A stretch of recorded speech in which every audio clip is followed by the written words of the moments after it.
السلام عليكم ورحمة الله وبركاته. إن الحمد لله نحمده ونستعين به ونستغفره ونعوذ بالله من شرور أنفسنا ومن سيئات أعمالنا. من يهده الله فهو المهتد ومن يضلل فلن تجد له وليا مرشدا. وأشهد أن لا إله إلا الله وحده لا شريك له وأشهد أن محمدا عبده ورسوله. بلغ رسالة وأدى الأمانة ونصح الأمة وكشف الغمة وجاهد في سبيل الله حق جهاده حتى أتاه اليقين ونحن على ذلك من شهدنا. أما بعد، جزاكم الله خير. My dear brothers and sisters, Allah ask Allah subhanahu wa ta'ala to bless our gathering and make his gathering for his sake.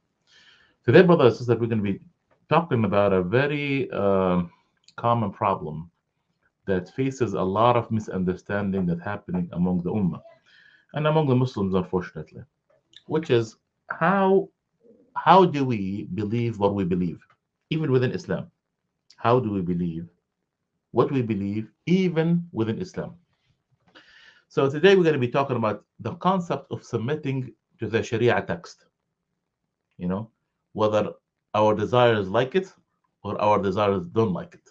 You know, and that's the problem. The problem that many people, brothers and sisters, tend to deviate is that the fact that many people, I mean, even though by nature, by default, we are considered to be Muslims, right? And what does a Muslim mean? I mean the one who submits to the will of Allah subhanahu wa ta'ala, submits to the word of Allah subhanahu wa ta'ala. So with that being said, does that mean that everybody, all Muslims are the same level of submission? Of course not. People have different level of submission, and unfortunately, people even sometimes they claim that they are submitting to Allah subhanahu wa ta'ala. In reality, they might most likely are not. And that's the sad situation that here we're talking about. So here we're going to be talking about initially, bidnillah ta'ala, okay? We're going to be talking about how do we believe what we believe in Islam, okay? And I'm gonna be starting out with this scenario. The status of submitting to Allah subhanahu wa ta'ala. Brothers and sisters, in many cases, people think, in many cases, the way that we make up our minds, the way we tend to adopt a certain idea or adopt an ideology, people think it's based on facts or based on scientific facts or based on the fact that you have convinced me that to believe what I believe. But in reality, most of the time, it's not. Most of the time, it's not. In many cases, brothers and sisters, the facts and knowledge does not have a real impact on adopting an idea or a perception in reality. Okay, rather, it's a matter of there's other things that influence people prior to adapting an idea, you know, and a lot of times it's not related to facts and not related to knowledge, you know. A lot of times it's related to desire, passion, psychological motives, distress, envy, or personal interest.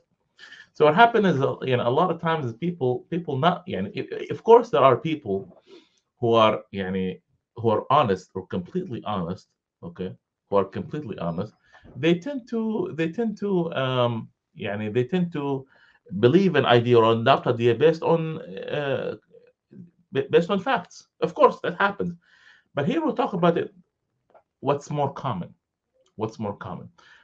What's more common, brothers and sisters, a lot of people adopt an idea not because of necessarily a fact or the fact that it's have a strong evidence. No, a lot of people tend to do it. A lot of people they adopt an idea based on desire, passion, psychological motives, distress, envy, personal interest. Okay, and therefore, brothers and sisters, these factors are the real motive and they're the main drivers of our intellect. This is the way we think. And this is sometimes we have to be honest with ourselves, and they have a profound impact on the formulation of human personality as well. Okay, so so in order for us to, I'm going to be giving you guys some examples to kind of see and get this idea closer to you. So we have to, a lot of times, we have to clarify this topic and make so we can make sure when we are dealing with ourselves or dealing with others that we know the background of why people believe or what they believe. And a lot of times it's not based just mere facts and mere knowledge. Let me give you here a quick example. Okay, as Muslims, as Ahl Sunnah and Jama'ah, what do we believe? We believe that a Muslim is not allowed, or Muslim, he can't see Allah subhanahu wa ta'ala in this dunya, okay? But a Muslim can see Rabb al-Alamin in the hereafter, okay? وجوه, Allah subhanahu wa ta'ala said, وجوه يومئذ ناظرة إلى ربها ناظرة. يعني Allah subhanahu wa ta'ala, he says in the Quran that people can see Rabb al-Alamin, okay? In the same token, yeah, Allah subhanahu wa ta'ala did not allow for himself to be seen in the dunya. Like for instance, the story of Sayyidina Musa, when Allah when Sayyidina Musa have asked Rabb al-Alamin for him to see him, he said, well, Allah subhanahu wa ta'ala, he said, look at the mountain, right? All of us know the story.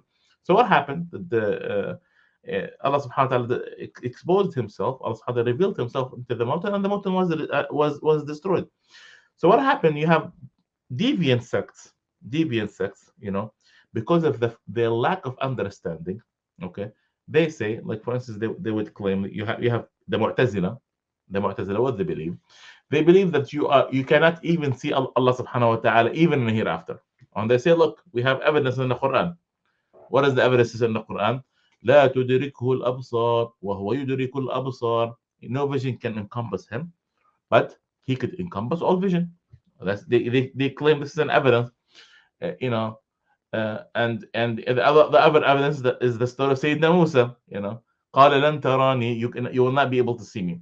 So see how they formulated this idea, formulated an idea that you cannot see Allah subhanahu wa ta'ala, not in the dunya nor in the hereafter. Okay, so this deduction, obviously, according to our understanding, it's false and baseless. And so usually defect in the way they have gathered their facts, because it's, they took some facts and they neglected others, and this again showed so much it have confused many people, and there is showed a defection in their doctrine, in the way they believe. But the brother and sisters here, the issue here is not whether they have adopted certain evidences and neglected others. No, that's not the issue. This very, very important point that I'm going to say right now. The issue here is not the fact that they adopted some evidences and rejected other evidences. No. The issue here, brothers and sisters, is the fact that how they approached the mentality of the individual who was approaching this problem from the beginning, in which that they think a person, they believe, they have a wrong mentality from the beginning, in which that they believe that you cannot see Allah subhanahu wa ta'ala. Never. You never can see Allah subhanahu wa ta'ala, whether in this dunya or in the hereafter. Okay? And what happened? Because they have this belief inside of them, they have this, they adopted this idea already inside of them. What happened? Then they were looking for evidences in the Quran that is going to satisfy what they need. That's the issue. So do you see what I'm trying to say here? It's not about the issue of evidences, because sometimes we get stuck when we are debating people. Some people get stuck saying, "Oh, this evidence versus this evidence, the strength of this evidence, the understanding of this evidence." A lot of times, it's not the issue of evidences. Why people adopt ideas is sometimes, or a lot of times, it's got nothing to do with evidences. It's got to do with the individual person perception and what they believe, based on the factors that we mentioned: interest, personal interest, distress, psychology, etc. And they adopted an idea, they adopted an understanding, and what happened? They look for things that is going to suit that understanding. You see, that's the issue, brothers and sisters. And you see like this many times. I mean, you see an example like this in a lot of and not necessarily people who are deviant sects, but even sometimes weak Muslims, in which that they would, like for instance, they would say, they would deny the ruling of a ridda, the punishment of someone who leaves Islam. They would say, well, for instance, Allah subhanahu wa ta'ala said, لا إكراه في الدين, لا إكراه في الدين. You cannot uh, force people into the religion. Of course, as Muslims, we believe in that you cannot force anyone into the religion. But if you leave Islam, there is a punishment. Okay, or when you have sisters, unfortunately, who adopted the feminist the feminist mentality. Yes, she is. She is how she's approaching Islam. They came, people who are extreme feminists. What happened? They're approaching Islam not because the issue is not the issue of evidences. No, the issue of what they believe already, how their brain was brainwashed already, and then after that they come to Islam and they want to adopt ideas and reject others based on their hawa, based on their interest, and based on their own desires. That's the issue, brothers and sisters. So when you have a sister, for instance, okay, when you have a sister, for instance, who say, for I believe that men and women are equal all the way, 100%.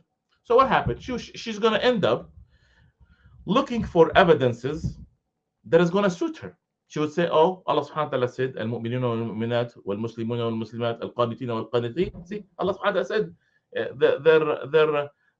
they're equal. وَلَهُنَّ مِثْلُ الَّذِي عَلَيْهِنَّ بِالْمَعْرُوفِ, and to them is equal to what they have against them. So Allah Subhanahu wa Taala said, but then they, like, for instance, when it comes to the evidences of a woman obeying her husband, they reject it.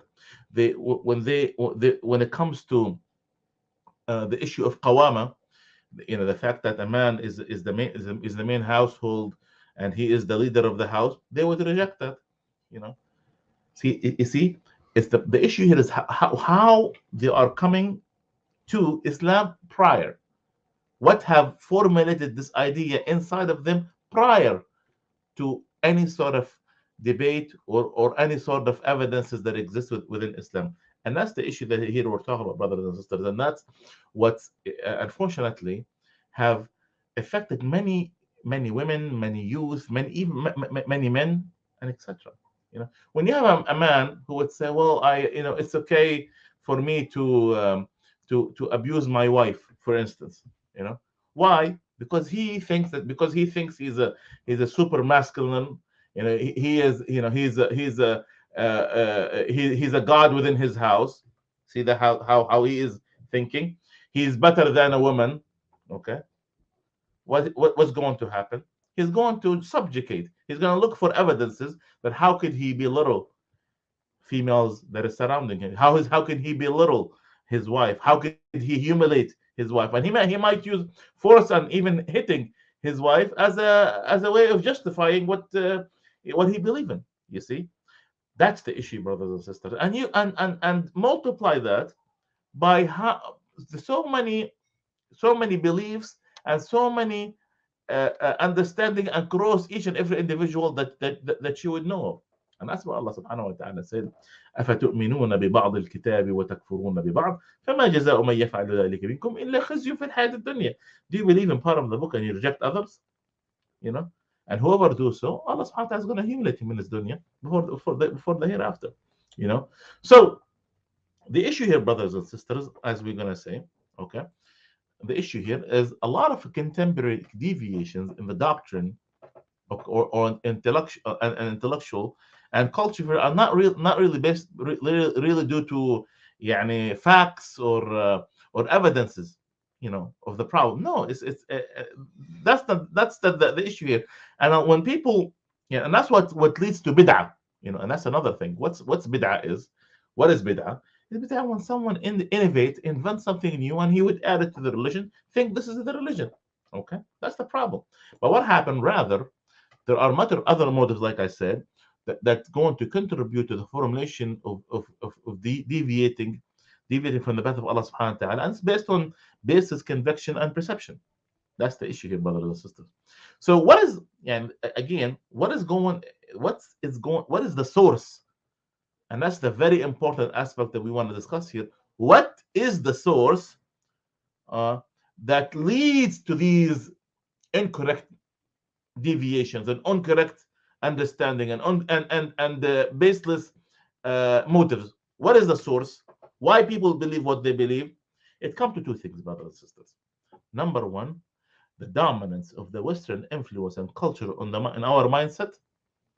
Why? Because this now, unfortunately, when you have the Western influence influencing the sisters, influencing the brothers, influencing the youth, okay, this regardless of what Islam would say, they would judge Islam based on what the Western influence and what the Western culture have showed them. So they approach, they have the Western influence and culture and mindset have brainwashed them, and then what happened? Then they would come to Islam as a secondary as a secondary thing. Then they want to judge Islam based on what they believe in already. Okay, and a second reason, brothers and sisters, and that's very important, is what is the weakness in the submission of Allah subhanahu wa ta'ala and to Prophet Muhammad sallallahu alayhi wasallam. So these are the two reasons. Reason number one is how much the West have influenced our mindset and culture, and second is because of how much we are we have weak submission to Allah subhanahu wa ta'ala. And when someone have weak submission to Rabbil Alameen, what's going to happen? There's going to people going to they would submit to him whenever they want or whenever they like, or based on their condition or situations. That is not 100%.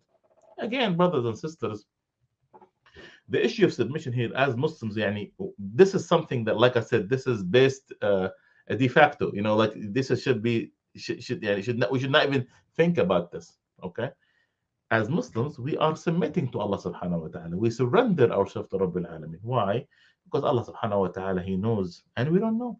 Allah subhanahu wa ta'ala knows, His wisdom is infinite, and our wisdom and our knowledge is limited.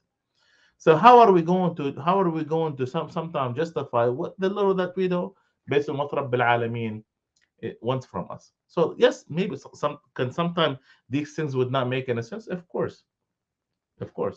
But in the same token, at the end of the day, we know Allah subhanahu wa ta'ala chose for us what is the best. Now, I have to say this every time. Does that mean that we're not allowed to think? No, we're allowed to think. We're allowed to investigate. We're allowed to research. And actually, Islam is pro these things. Islam wants you to think. But the thing is, Islam wants you to think in things that you're supposed to be thinking in. Like, for instance, finding a true religion, finding the true God, seeing whether Prophet Muhammad sallallahu alaihi wasallam is a true prophet or not, researching and how to implement the rules and regulations of Rabbil Alameen into this worldly life. That's the kind of things you could think about, and that's the things you could research on. Okay, so going to the very first reason, and this is unfortunately a very common reason, is the dominance of the Western culture influence over us, brothers and sisters, and that's how have changed our mindset to the point that we adopt everything that they say, and we just Islam based on what the reference here is not Islam. Reference here what the Western media would tell us. What is viral in Facebook and TikTok, unfortunately. Okay, Ibn Khaldun, he have a very and he was one of the famous travelers in Islamic history and theologians, mashallah. And he have a rule. What's this rule of Ibn Khaldun? He said the following: المغلوب مولع بتقليد الغالب. Very beautiful, very very beautiful. If you just memorize this, I think I'll be happy from this lesson. What he said the one who's lost, who's always anxious to imitate the winner all the time. The one who lost, always anxious to imitate the winner. So when people lost, when someone have lost, okay, what happened? When someone has lost, what happened? They excuse me.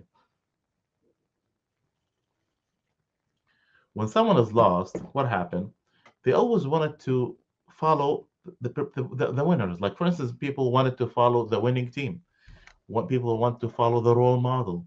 People want to be like the best NFL player or the best football player, or etc. You see, that's the issue here.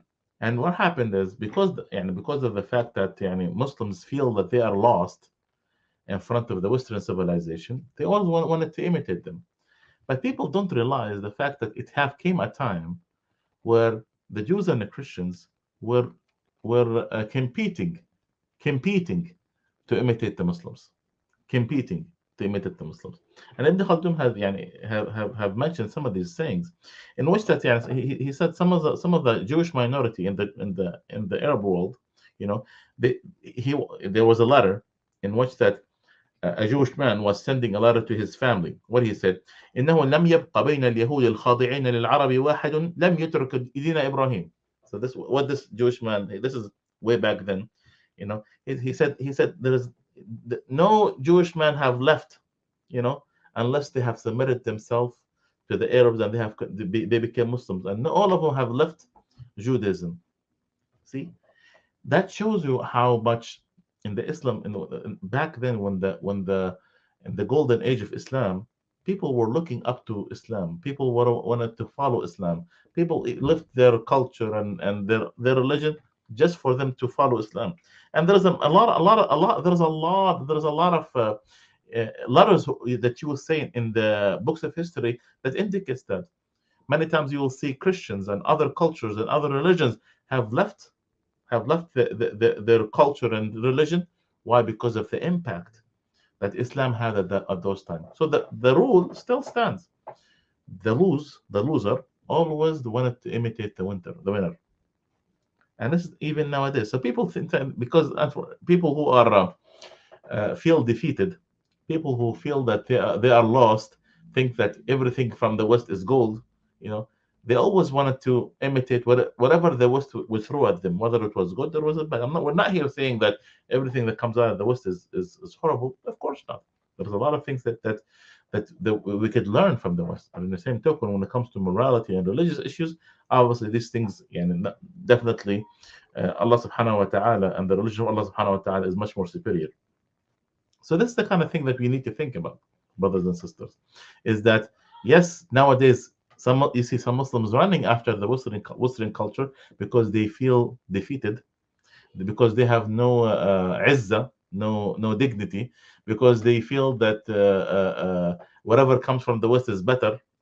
They have no pride whatsoever of their own, of their own identity. And what happened when you have no pride of your identity? You're gonna be searching for other identities for you to adopt, and that's unfortunately the issue of many Muslims nowadays. Okay, so there is no doubt, brothers and sisters, there is no doubt that that the dominant cultural values have significant impact on the guiding thoughts and forming perceptions of opinions, and this is unfortunately the situation nowadays, and according to many Muslims. If you look at the intellectual fashions and that have affected the Muslim nations, and how people dress, how people look, and how it really impacted the Muslims across the world, you will know how the real and the accurate observe, and you will know how much this reality is there. How much dominance of this culture exists, shaping the perception and the ideas. People not thinking, they don't approach Islam based on what Islam said. People judge Islam based on what the Western cultures would show them. And unfortunately, this is two things: lack of izzah, lacks of dignity, that they have no identity, and this is the way they would judge Islam, based on what the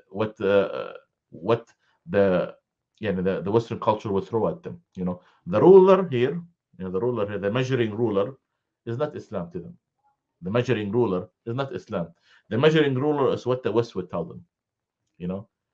It's not what Allah Subhanahu wa Taala would tell them, but rather what the media would tell them. Okay, so this mindset, brothers and sisters, what happened? This mindset almost like it's like a pressure pot through which many convictions and perceptions are formed by adopting these values. And reading the Sharia text, for example, to them in the light of these values and these perceptions, in an attempt to rearrange and adjust Islamic scene according to what the liberal values would tell them. So what happens is, whatever they read anything from Islam, they're gonna judge. It's not whether it's right or not, how the liberal values say. Okay, unfortunately, and despite all attempts, to clarify this problem and these deviations, unfortunately, people still at lost, and people still, they're not seeing why they believe what they believe. Okay, again, brothers and sisters, we have to go back to point number one. A lot of times it's got nothing to do with facts. It's got to do with interest, your hawa, your desires, your psychology, and etc. So therefore, brothers and sisters, in order for us to, and that's the key here, in order for us to revive the ummah, in order for us to uplift this ummah, we have to focus on strengthening the immunity of the ummah, and this become an urgent need. In order for us to strengthen the ummah against the deviations, against these uh, deviant uh, uh, deviant ideas, and we have to make sure that people are understanding what, they have to understand and be honest with themselves. Why believe what they believe? Is it because you're really submitting to Allah subhanahu wa ta'ala, or you're submitting to something else? And this is the reality of the situation, unfortunately, brothers and sisters. Okay, so in conclusion, okay, much of the controversy, brothers and sisters, like I said, surrounding the Sharia rulings, which appears to be at first a debate within the Sharia, but the issue is not, it's not just Sharia. People now, when they debate, oh, is it shaking the women halal or haram? Is it interest halal or haram? Is it what is hijab and what is not hijab? The issue of feminism, the issue of the hukm of ridda, leaving Islam, the issue of all these issues. The issue's got nothing to do whether these evidences exist within Islam or not, or Sharia or not. It's got nothing to do with this. The painful truth, brothers and sisters, these are, is based on what exists in their heart prior to what kind of evidences you're trying to throw at them. Sometimes people, what kind of mindset that they have prior to judging these evidences. Sometimes people have their own desires. Sometimes they have their own mindset, the Western mindset, their own desires, and then, and unfortunately, and that's why you see many people tend to, attack Islam from Muslims, unfortunately, because they have no, they are judging Islam based on what they think is right and what the liberal values is telling them, And what happened? Unfortunately, this is the problem. That's why Allah Subhanahu wa Taala said in the Quran, وَإِذَا دُعُوا إِلَى اللَّهِ وَرَسُولِهِ لِيَحْكُمَ بَيْنَهُم إِذَا فَرِيقٌ مِّنْهُم مُّعْرِضُونَ وَإِن يَكُن لَّهُمُ الْحَقُّ يَأْتُوا إِلَيْهِ مُذْعِنِينَ أَفِي قُلُوبِهِم مَّرَضٌ أَمِ ارْتَابُوا أَمْ يَخَافُونَ أَن يَحِيفَ اللَّهُ عَلَيْهِمْ وَرَسُولُهُ بَلْ أُولَٰئِكَ هُمُ الظَّالِمُونَ. Look what Allah Subhanahu wa Taala said. And as soon as they called to Allah Subhanahu wa Taala and Prophet Muhammad Sallallahu Alaihi Wasallam, so they may judge between them, a group of them turned away. But if the truth was in their favor, they would come to him, fully submitting. So they submit whenever they want. When they like something within Islam, they take it. When they don't like it, they turn away. Allah Subhanahu wa Taala says, Allah Subhanahu wa Taala explained, is there sickness in their heart, or are they in doubt, or do they fear Allah Subhanahu wa Taala, and do they fear Allah Subhanahu, do they fear Allah Subhanahu wa Taala, His Messenger will unjust to them? In fact, they are the true wrongdoers. So that's the issue here, brothers and sisters. That's the issue of the situation. So in the end, so to kind of understand the problem here, and also for people to understand, so what is the problem? The problem, brothers and sisters, there is no doubt again that the violation of the principle of submission to Islam, it is in some degree the most important issues. People are not submitting to Allah Subhanahu wa Taala. So the very first, like I said, there's two issues here. One, the submission to, or the influence of the Western culture, and the second thing is what is the fact that they are they are not submitting to Allah subhanahu wa ta'ala, you know. And sometimes this come in different degrees, and sometimes it could take them out of the fold of Islam. If someone is not submitting to Allah subhanahu wa ta'ala, what kind of Muslim they have, you know? I'm a Muslim, but I don't do this. I'm Muslim, but I don't do that. What kind of Islam is this? So it could reach the level of them completely living Islam. When a sister you come and say, "Wallahi, I don't believe hijab is an obligation." What? If you don't believe hijab is not an obligation, this takes you out of Islam. Yes, it could reach to the level of disbelief, you know. And that's the issue here, brothers and sisters, you know. So that, when someone say I'm a religious, and that's another point that we need to address here, brothers and sisters. The second point here, being religious in essence is based on the idea of absolute obedience. When someone say I'm a Muslim, I'm religious, it's based on how you obey Rabbil Alameen. The fact that Allah subhanahu wa ta'ala, you have faith in everything Allah subhanahu wa ta'ala says, as well was what the Prophet Muhammad sallallahu alaihi wasallam tells you. All you have to do is reflect on the reality of many of the intellectual defeats that these researchers and these intellectuals and these thinkers are how they're digging themselves a bigger hole. Yes, maybe they could, have a semi argument here in this dunya, but in the hereafter, who are they trying to fool? They're just fooling themselves, unfortunately. They believe some part and they would reject some other parts, or they would look for the part that they like and they would reject other parts, or they would say they look for an isolated saying of one scholar. And that's why, brothers and sisters, what our last lecture was based on, ijma'. So when someone say I'm a Muslim, don't look for a deviant opinion and say, wallahi, this is part of Islam. No.